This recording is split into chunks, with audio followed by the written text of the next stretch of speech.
તારીખ છે 21 નવેમ્બર 2025 અને સાચું કહું તો ઘણી બધી ગતિવિધિઓ થઈ છે. હા, અને બધી જ એકબીજાથી સાવ અલગ. બિલકુલ. એક તરફ ભારત અમેરિકા વચ્ચે એક મોટો સંરક્ષણ સોદો થયો છે, જેના આંકડા મોટા છે, પણ મને લાગે છે કે તેની પાછળની જે રણનીતિ છે એ વધુ રસપ્રદ છે. બીજી તરફ ગોવામાં સિનેમાનો ઉત્સવ છે અને દિલ્હીમાં ન્યાયપાલિકા અને સંસદ વચ્ચે સત્તાના સંતુલનને લઈને એક મોટો ચુકાદો આવ્યો છે. તમે સાચી વાત કરી. આ ઘટનાઓ ભલે અલગ અલગ ક્ષેત્રોની લાગે, પણ તે બધી ક્યાંક ને ક્યાંક ભારતની વ્યૂહાત્મક દિશા, તેની સોફ્ટ પાવર અને તેના આંતરિક શાસનની સ્થિતિ બધું જ દર્શાવે છે. તો ચાલો આ બધી અલગ અલગ લાગતી કડીઓને જોડીને એક મોટી તસવીર બનાવવાનો પ્રયાસ કરીએ. જરૂર. ચાલો આ મુદ્દાઓને જરા વિગતમાં સમજીએ. તો શરૂઆત કરીએ પેલા મોટા સંરક્ષણ સોદાથી. હા, જે ભારત અમેરિકા વચ્ચે થયો છે.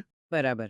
ભારતે અમેરિકા પાસેથી બે અત્યાધુનિક હથિયાર સિસ્ટમ ખરીદવા માટે લગભગ 775 કરોડ રૂપિયાનો કરાર કર્યો છે. જેવલિન મિસાઇલ અને એક્સકેલિબર પ્રોજેક્ટાઇલ. હવે આ માત્ર હથિયારોના નામ નથી. એ જ આ આધુનિક યુદ્ધની બદલાતી તસવીરનો સંકેત છે. તો આ બંને સિસ્ટમ છે શું અને ભારત માટે તે કેમ આટલી મહત્વની છે? જુઓ, અહીં જે સમજવા જેવી વાત છે તે એ છે કે આ બંને હથિયારો સંપૂર્ણપણે અલગ અલગ કામ માટે છે. અચ્છા. પણ સાથે મળીને તે ભારતીય સેનાને એક નવી જ તાકાત આપે છે. પહેલું છે જેવલિન. આ એક એમ કહી શકાય કે એન્ટી ટેન્ક મિસાઇલ છે. જેને ખભા પર પણ છોડી શકાય. બિલકુલ. એક સૈનિક તેને ખભા પર રાખીને પણ છોડી શકે છે. અને તેની ખાસિયત છે ફાયર એન્ડ ફોરગેટ ટેકનોલોજી. એટલે કે એકવાર નિશાન લોક કરીને છોડી દીધી પછી એ જાતે જ ટાર્ગેટની ગરમી એટલે કે હીટ સિગ્નેચરનો પીછો કરીને તેને નષ્ટ કરે છે. ઓહ, તો સૈનિકને ત્યાં ઊભા રહેવાની જરૂર નથી. જરા પણ નહીં.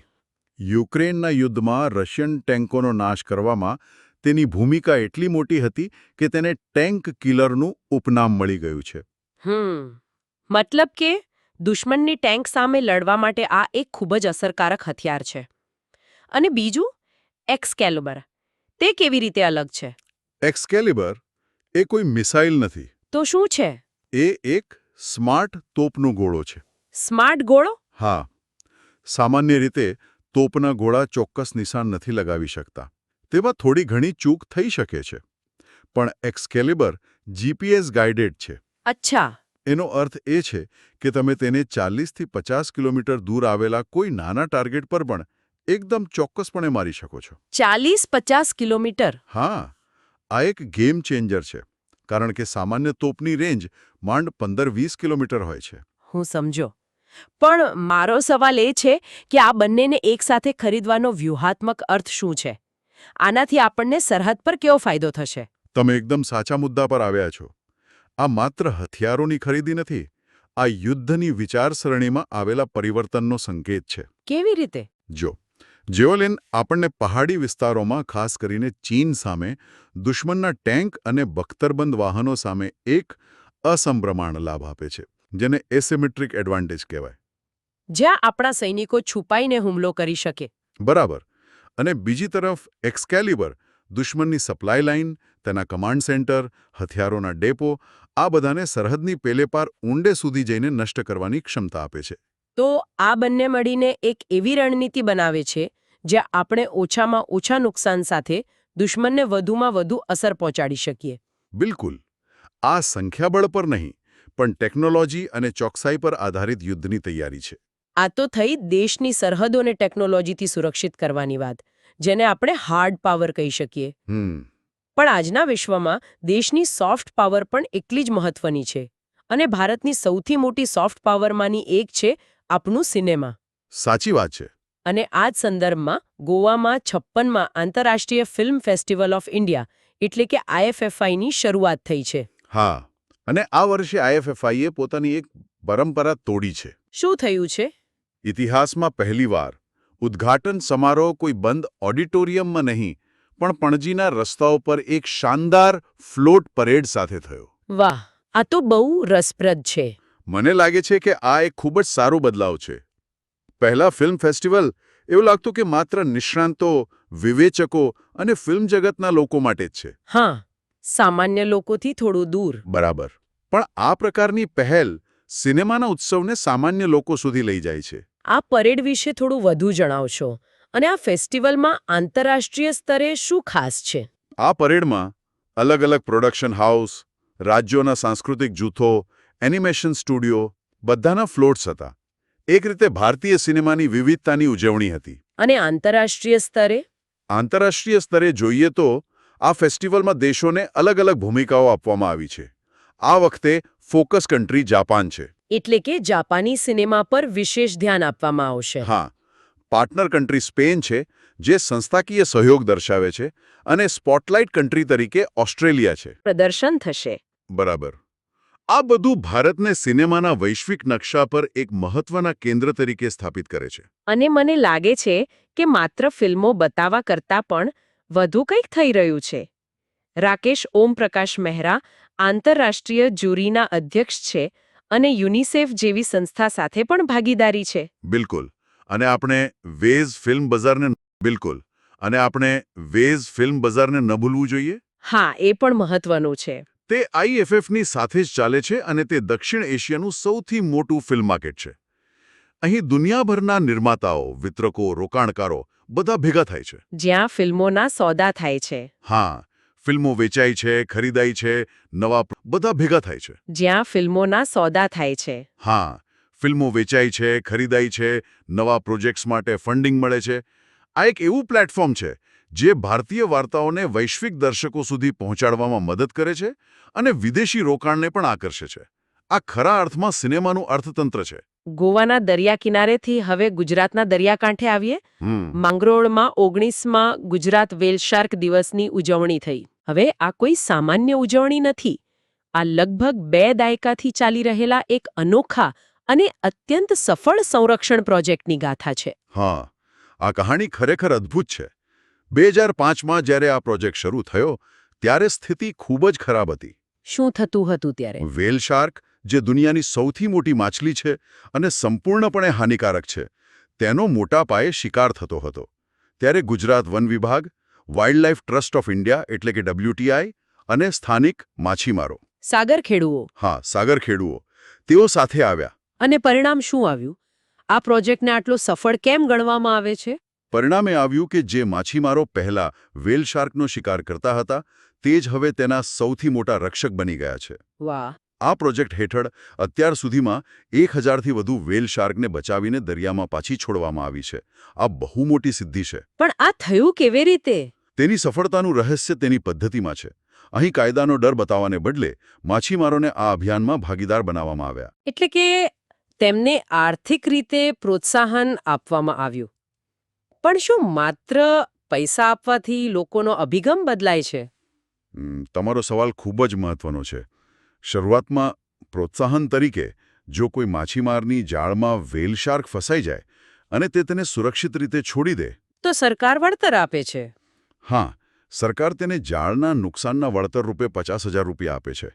પણ ધીમે ધીમે આ માત્ર આર્થિક વળતરનો સંબંધ નથી રહ્યો. તો પછી માછીમારોને વાલી વ્હેલ શાર્ક માટે લોકો આ નામ વાપરે છે એના પ્રત્યે એક ભાવનાત્મક લગાવ થયો છે. તેઓ હવે તેને પાલક પિતા તરીકે જુએ છે. આ તો ખરેખર એક અદ્ભુત મોડેલ છે. બિલકુલ. આ પ્રોજેક્ટ સાબિત કરે છે કે જ્યારે તમે પર્યાવરણ સંરક્ષણ અને સ્થાનિક સમુદાયની આજીવિકા અને ગૌરવ સાથે જોડો છો ત્યારે કાયમી બદલાવ લાવી શકાય છે. ખૂબ સરસ. હવે એક એવા વિષય પર આવીએ જે થોડો જટિલ છે પણ આપણા લોકતંત્ર માટે અત્યંત મહત્વનો છે. સુપ્રીમ કોર્ટે ટ્રિબ્યુનલ સુધારણા અધિનિયમ 2021ની કેટલીક મુખ્ય જોગવાઈઓને રદ કરી દીધી છે. આ સરકાર અને ન્યાયતંત્ર વચ્ચે સત્તાના સંતુલનનો સીધો મામલો છે. હા, આ વિષયને સમજવો બહુ જરૂરી છે. તો ચલો શરૂઆતથી સમજીએ. સૌથી પહેલા આ ટ્રિબ્યુનલ શું છે? ચલો તેને એકદમ સરળ ભાષામાં સમજીએ. ટ્રિબ્યુનલ એટલે એક પ્રકારની સ્પેશિયલ કોર્ટ. જેમ કે ઇન્કમ ટેક્સ ટ્રિબ્યુનલ. બરાબર. ટેક્સ સંબંધિત ઝઘડાઓ માટે ઇન્કમ ટેક્સ ટ્રિબ્યુનલ કે પછી પર્યાવરણના મુદ્દા માટે નેશનલ ગ્રીન ટ્રિબ્યુનલ. આ કોર્ટો એટલા માટે બનાવવામાં આવી છે જેથી સામાન્ય કોર્ટો પર બોજ ઓછો થાય. અને નિષ્ણાતો દ્વારા ઝડપી ન્યાય મળી શકે. બિલકુલ. હવે ઝઘડો એ વાતનો છે કે આ સ્પેશિયલ કોર્ટમાં જજ કોણ બનશે અને કેવી રીતે બનશે એ સરકાર નક્કી કરશે કે સુપ્રીમ કોર્ટ? આ મૂળભૂત સંઘર્ષ છે. અને સરકારે 2021માં જે કાયદો બનાવ્યો તેમાં સુપ્રીમ કોર્ટને શું વાંધો હતો? કોર્ટને મુખ્યત્વે 3-4 મુદ્દાઓ પર ગંભીર વાંધો હતો, જે બધા ન્યાયિક સ્વતંત્રતા સાથે જોડાયેલા છે. કયા મુદ્દાઓ? પહેલો મુદ્દો હતો લઘુત્તમ વયનો. કાયદા મુજબ ટ્રિબ્યુનલના સભ્ય બનવા માટે ઓછામાં ઓછી 50 વર્ષની ઉંમર જરૂરી હતી. કોર્ટે કહ્યું કે આ મનસ્વી છે. કેમ? કારણ કે તે પ્રતિભાશાળી યુવાન વકીલોને આ પદ માટે અરજી કરતા રોકે છે. બીજો મુદ્દો હતો કાર્યકાળનો. સરકારે કાર્યકાળ 4 વર્ષનો નક્કી કર્યો હતો. અને કોર્ટનું શું કહેવું હતું? કોર્ટે કહ્યું કે આટલો ટૂંકો કાર્યકાળ સભ્યોને સરકારના દબાણ હેઠળ લાવી શકે છે. સ્થિરતા અને સ્વતંત્રતા માટે ઓછામાં ઓછું 5 વર્ષનો કાર્યકાળ જરૂરી છે. અને નિમણૂક પ્રક્રિયાને લઈને સૌથી મોટો વિવાદ હતો ખરો ને? હા, તે સૌથી મહત્વપૂર્ણ મુદ્દો હતો. કાયદા મુજબ ચીફ જસ્ટિસની આગેવાની હેઠળની પસંદગી સમિતિ દરેક ખાલી જગ્યા માટે સરકારને 2 નામોની ભલામણ કરતી હતી. ઓ, એટલે અંતિમ પસંદગી સરકારના હાથમાં? બરાબર. આનાથી અંતિમ પસંદગી કરવાની સત્તા સરકારના હાથમાં આવી જતી હતી. સુપ્રીમ કોર્ટે કહ્યું કે આ ન્યાયિક સ્વતંત્રતા પર સીધો હુમલો છે. તો હવે શું થશે? કોર્ટે આદેશ આપ્યો કે સમિતિ દરેક પદ માટે માત્ર એક જ નામની ભલામણ કરશે અને સરકારે સામાન્ય રીતે તે સ્વીકારવું પડશે. આનાથી નિમણૂકમાં કારોબારીની દખલગીરી ઓછી થાય છે. આ ચુકાદામાં કોર્ટે લેજિસ્લેટિવ ઓવરરાઇડ જેવો શબ્દ વાપર્યો છે. આ શબ્દ થોડો ભારે લાગે છે. શું તમે તેને સરળ શબ્દોમાં સમજાવી શકશો? જરૂર. લેજિસ્લેટિવ ઓવરરાઇડ એટલે સરળ ભાષામાં કહીએ તો જ્યારે કોર્ટ કોઈ કાયદાને ગેરબંધારણીય ઠેરવીને રદ કરે. અને પછી સંસદ એ જ કાયદાને ફરીથી પાસ કરી દે? હા, પણ થોડા નજીવા ફેરફારો સાથે, જેથી એવું લાગે કે આ નવો કાયદો છે, પણ એનો મૂળ હેતુ કોર્ટના નિર્ણયને નિષ્ફળ બનાવવાનો જ હોય. ઓહ, એટલે કોર્ટના નિર્ણયને બાયપાસ કરવાની કોશિશ. બિલકુલ. અને સુપ્રીમ કોર્ટે આ કેસમાં ખૂબ જ કડક શબ્દોમાં કહ્યું કે સરકાર વારંવાર એ જ જોગવાઈઓ પાછી લાવી રહી છે જેને કોર્ટ અગાઉ પણ રદ કરી ચૂકી છે. કોર્ટે સ્પષ્ટ કર્યું કે સંસદ આમ કરીને ન્યાયતંત્રની સત્તાને ઓછી કરી શકે નહીં. તો આ ચુકાદો સત્તાના વિભાજનના સિદ્ધાંતને મજબૂત કરે છે. ચોક્કસપણે. આ ચિહ્નરૂપ ચુકાદો છે. આ બધા મોટા વિષયોની સાથે દિવસની કેટલીક અન્ય ઘટનાઓ પર પણ એક નજર નાખીએ. હા, ફટાફટ. આજે વિશ્વ ટેલિવિઝન દિવસ છે.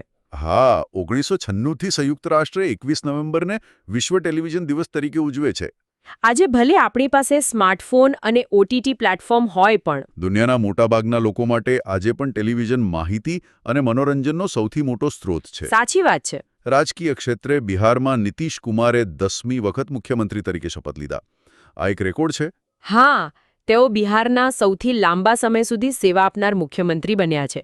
જો કે આ ઘટના બિહારની રાજનીતિમાં પેલી ગઠબંધનની મજબૂરીઓ અને રાજકીય અસ્થિરતાને પણ ફરી એકવાર ઉજાગર કરે છે. અને છેલ્લે રમતગમતમાં ગ્રેટર નોઈડામાં વર્લ્ડ બોક્સિંગ કપ ચાલી રહ્યો છે. અને ભારતનું પ્રદર્શન કેવું છે? ભારતે 35 મેડલ જીત્યા છે. આ એક શાનદાર પ્રદર્શન છે. ચોક્કસપણે. આ દર્શાવે છે કે બોક્સિંગમાં ભારત એક વૈશ્વિક શક્તિ તરીકે ઉભરી રહ્યું છે.